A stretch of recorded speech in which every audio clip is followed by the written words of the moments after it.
After decades of competitions and a year-long delay due to some exceptional circumstances, rock climbing is finally going to make its Olympic debut in Tokyo. From outdoor specialists to lifelong gym goers, some of the best climbers in the world will be competing against each other to take top spot on the podium in the most important event that the sport has ever seen. Today, we're going to look at the strengths and weaknesses of some of these athletes to try and find out who's going to be crowned the sport's inaugural gold medalist. Before we can start looking at individual athletes, it's important to understand how the Olympic medals are awarded. The event is based off of the somewhat controversial combined format where athletes compete in 3 disciplines: speed, bouldering, and lead. In each event, the athletes are given a score from 1 to 8 based on how they rank compared to their competitors. At the end of the competition, the athletes' ranking points are multiplied together to arrive at their final score. The climber with the lowest final score wins the gold medal. So, for example, an athlete who scores 1st in speed, 4th in bouldering, and 8th in lead will end up with a final score of 1 times 4 times 8, or 32. To win in such a format, I'm going to go ahead and say that a climber will either need to dominate 2 of the events or place in the top 3 in all of them. Nothing else will get them a low enough score to win. For that, the climber needs to have the power and explosiveness to do well in bouldering and speed, while also having enough stamina and technique to hang on the lead wall. So who is that climber? Who in the field is going to stand out above the rest? First, let's look at the women. When you're talking about female competition climbers, there's one athlete clearly above everyone else, and that is Janja Garnbret. Janja is, in my opinion, the greatest competition climber ever. She's had an insane run of dominance over the past 5 years, winning 4 combined titles and 26 gold medals. There have been several times that she's looked basically invincible on the climbing circuit, and she has to be the favorite heading into the 2021 Olympics. Janja's dominance comes mainly from her strength and explosiveness. She's an incredibly bold climber who's never afraid to move dynamically through sequences, relying on her finger strength and power. These traits have lent themselves well to speed climbing, where she's shown some massive improvements over the last couple years. Despite that, she's actually somewhat of a lead specialist who has insane stamina and really good route reading ability. Basically, Janja is just good at all 3 events, and on any given day, she could claim 1st place in any one of them.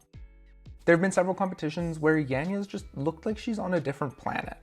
Her height, power, and comfort on futuristic moves all mean that she's basically tailor-made to dominate a combined competition, and she has the best shot out of anyone, male or female, at winning gold. She's not, however, infallible. She sometimes becomes over-reliant on her power and takes too many risks, which can end up costing her. The combined formatting also means that any little mistake, like a slip on the lead wall or a misread while bouldering, could have a pretty big impact on her final score. Finally, there are just some really good climbers competing against her, and I could see quite a few of them upsetting Janja. If I had to pick a favorite to do so, and this might be a bit of a shot in the dark, I would have to go with Miho Nonaka. The 23-year-old Japanese climber has a good combination of size, technique, and well-roundedness that could lead her to the top of the podium. Because of a string of shoulder injuries, we've never really seen the best of Miho, which is kind of scary considering how good she already is. If I had to classify her, I would say she's a bouldering specialist, although she's shown that she's pretty well-rounded. On a good day, she has the potential to be top 3 in every discipline, and that might just be enough to get her the gold. Miho has a beautiful, flowy style that she uses to minimize the weight on her fingers.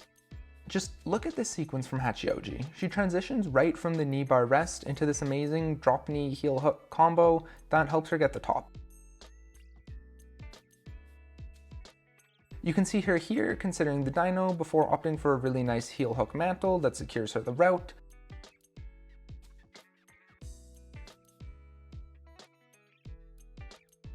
She's also clocked some really respectable times on speed routes, and with a full year to clean up her technique, I could see her making fewer mistakes like this.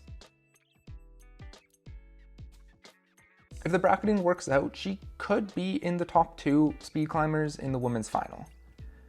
Miho does have a couple of weaknesses. She's not the strongest climber, and she can sometimes be less efficient than I would like to see her on lead routes. Thankfully, these are both issues that she can fix, and if she comes into Tokyo fully healthy and with a bit more polished of a lead game, we might be seeing the birth of the next superstar in climbing. If not Miho though, there are a slew of other climbers who could challenge Yanya for top of the podium. Chief among them is Akio Noguchi, another Japanese bouldering specialist who's also had some really strong performances on the lead wall. Akio is really interesting to me because she's roughly the same height as Yanya, but her style is much more based in flexibility and static movements. This sometimes leads to her making reads that Yanya doesn't. Check out on this boulder where athletes have to squeeze themselves into this little chimney-like feature. Shorter athletes were able to go up with the right foot, but taller climbers struggled with this. Akio made the adjustment, and using this painful looking shin bar thing, she was able to flash the route.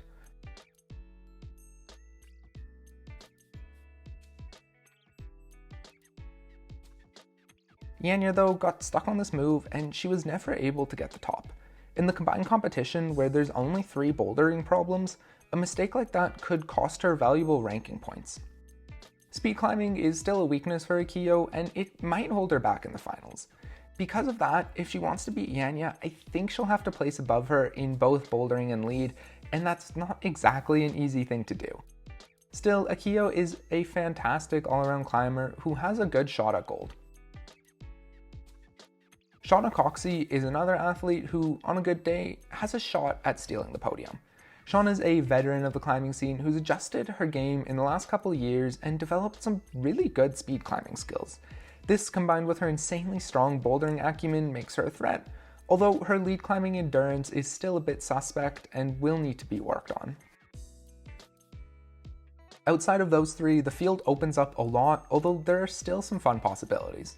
Laura Rigora had the best 2020 of any climber, and if she really puts her mind to it, I could see her developing into a real threat on the competition scene. Mia Krampel is a lead climbing specialist who's won some bouldering World Cups, but she needs a bit of work on her speed climbing game. If you really want to have fun with the prediction, there's also Julia Shanerdy, who would probably have to be my dark horse coming in. An outdoor crusher who qualified with a really impressive performance in Toulouse, Julia has all the elements to be a real threat in the competition scene. She's got good height, solid flexibility, and enough strength to bully her way through a sequence when she needs to. At the end of the day though, Yanya Garnbret has to be a strong favorite to be the inaugural gold medalist. Her combination of raw power and stamina is something we've rarely seen before in any climber ever, and I would have to say that first place is hers to lose heading into Tokyo. So that brings us to the men, and oh my god am I excited for this. Before we get to the main showdown, let's start with a couple of dark horses. Rashad Haibulin is a youth gold medalist in both lead and bouldering Commonwealth Cups, who's now somehow been labeled as a speed specialist. There's a very good chance that Rashad could win speed in the finals, which would put him in a great position to take the podium. Additionally, he's been doing a lot of training with Adam Ondra, and it's hard to think that that wouldn't be paying dividends in his bouldering and lead games. Another potential upset is Colin Duffy. If you haven't seen it yet, Send Edition did a great video highlighting the youngster and how he could pose a threat at the Olympics. Particularly, they talked about how his recent growth spurt and new training habits could lend themselves to a more well-rounded skill set that could give him a shot at the gold. Above the dark horses, there's a tier that I would call the hopefuls, people who have a pretty good shot at the podium but will need a career performance to lock it up. Obviously that is anyone in the top 8, but there are 3 athletes in particular who I want to highlight. First is the youngster Kai Harada, who's been steadily gaining momentum on the international scene and who has the ability to place top 3 in all events. Kai is a lot more flowy than some of the other Japanese climbers, and this serves him well on lead routes. That doesn't mean he's not strong though. Look at this clip of him accidentally cutting a hand loose, and how did he stick that? Although he's still in the early stages of his career, Kai is really strong across all 3 disciplines and has shown up on some of the biggest stages in the world. I wouldn't exactly call him a favorite, but a couple of good boulders and one strong lead performance may be all that stands between him and a gold medal. Next is Jakob Schubert. I have an entire video on Jakob's Olympic chances, and it basically boils down to this. No worse than 4th in speed, no worse than 2nd in bouldering, and a win on the lead wall. Jakob can do all of that, but it's going to take a career day for him to pull it off. The problem with Jakob is he hasn't really nailed down speed climbing yet, and he's up against some all-time greats in the other two disciplines. In his favor though, he's been one of the most reliable and consistent climbers on the scene for almost a decade, and it's basically impossible to rattle him or for him to have a bad competition. If the climbers are faced with weird route sets or just having a bad day, Jakob could be the one to hold it together and take the gold medal. Finally, there's Alex Mikos. Alex is basically the opposite of Kai Harada. He's an incredible lead climber, an incredible boulderer, and an absolutely terrible speed climber. If Alex is going to win it, he's going to need to take first in both lead and bouldering competitions because it's a safe bet that he'll be dead last on the speed wall. Thankfully, Alex has shown flashes of competition brilliance, and it's not out of the realm of possibility that he could do this. He's pretty much the only climber in the world who can hold a candle to Adam Ondra's lead climbing ability, and on the shorter competition routes, which are only 15 meters high, Mikos' strength-based approach could actually give him an advantage. I know a lot of people doubt Alex's ability to hold up as a competition boulder, but I really don't see why that's the case.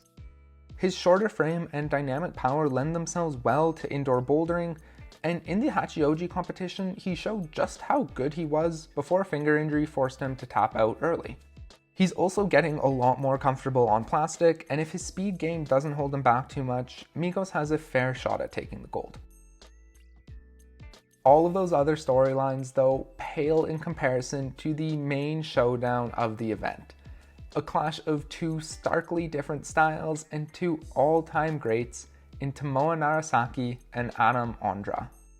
It's hard to imagine two climbers being more different than these two. Adam is a tall, lanky, technique-based outdoor specialist who cut his teeth on some of the hardest sport routes in the world before transitioning to competitions. Tomoa is a short, explosive beta breaker who spent most of his life climbing indoors.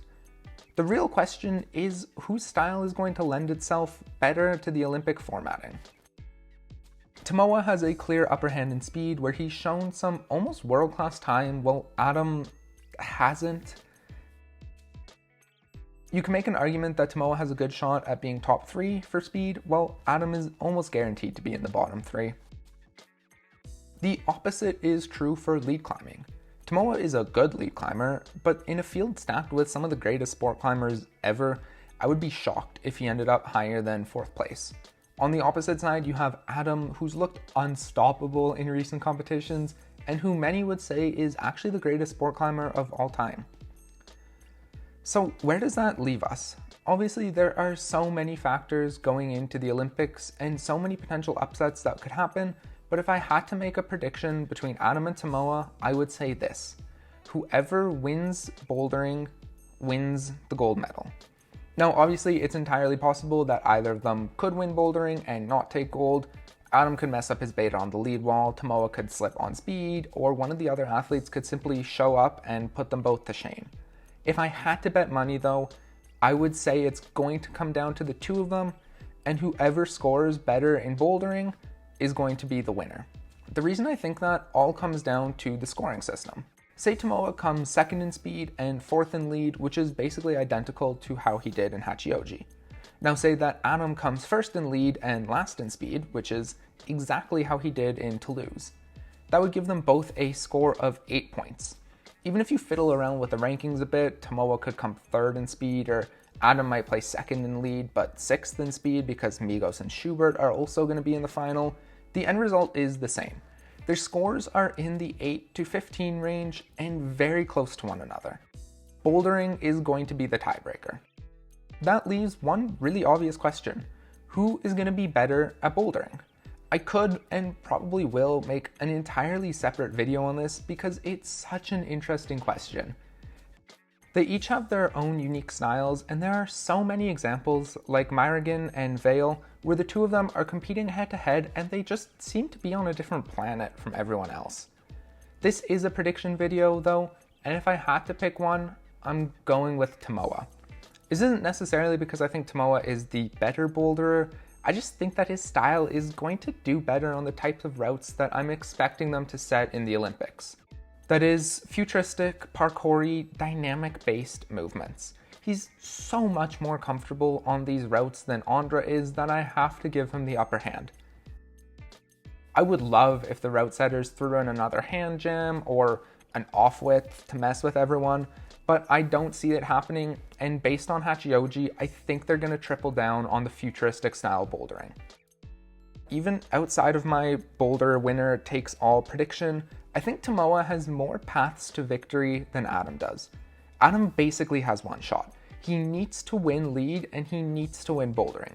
Maybe he could get away with coming second in one of them, but that's about it. Tomoa, on the other hand, has a decent amount of leeway. There's a chance that he could win the speed competition, which would basically pave the way to a gold medal. Or if he doesn't win bouldering but pulls a career performance on the lead wall, his score might still be low enough to get him top of the podium. So, as much as I love Adam Andra and would love to see him crowned the inaugural gold medalist because I truly believe he's the best all-around climber alive today, I have to give the upper hand to Tomoa Narasaki. He's one of the greatest competition climbers we've ever seen, and he's done such a good job at adapting his game to the speed wall and the futuristic style that he's put himself in prime position to win. Now, before you guys call me out in the comments, I just want to say, I know there are so many factors here. I probably haven't mentioned some of your favorite athletes, and I'm sorry for this, and I'm very aware how easy it could be for this entire video to be completely wrong. It's probably more likely that the outcome I've talked about here doesn't happen. I thought it would be kind of fun to try to make a prediction though, and based on everything I've seen, the Tokyo 2021 gold medalists are going to be Janja Garnbret and Tomoa Narasaki. Alright guys, thank you so much for watching, and please subscribe if you like this video. For more climbing analysis, check out my video here about one of Tomoa's biggest flaws that might cost him the gold. If you're a little sick of competition climbing and want to see one of the all-time greats putting in work outdoors, maybe watch my Tommy Caldwell breakdown to see how he manages to be so good. That's everything I have for today, and I will see you guys next time.